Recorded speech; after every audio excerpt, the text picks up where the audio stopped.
want to talk to you today about the tragedy in Somalia and about a mission that can ease suffering and save lives.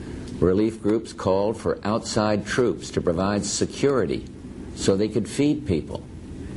It's now clear that military support is necessary to ensure the safe delivery of the food Somalis need to survive.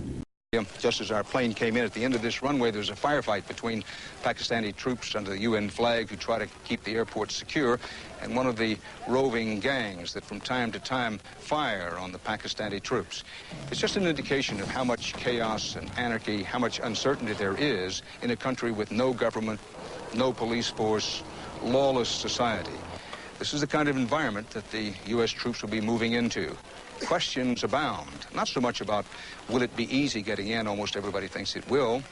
Questions have to do with how long will the operation last, what indeed is the operation designed to do, can it grow from its original inception, its original intent, to be something more than just supplying food to the starving. A lot of questions, very few answers. Dan Rather, CBS News. Yeah, we went in there under the auspices of the UN, not the United States of America, right. And the purpose was to feed hungry people. Then the United Nations, with American and a retired Navy admiral, decided that we would go warlord hunting. And then the attitude of the people towards the military forces in the area went from welcoming to one of outright hostility, to the point where they were going on in these kidnapping missions. It was a classic case of mission creep.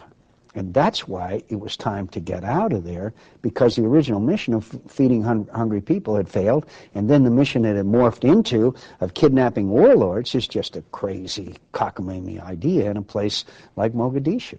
And you see, that's why I wanted us out.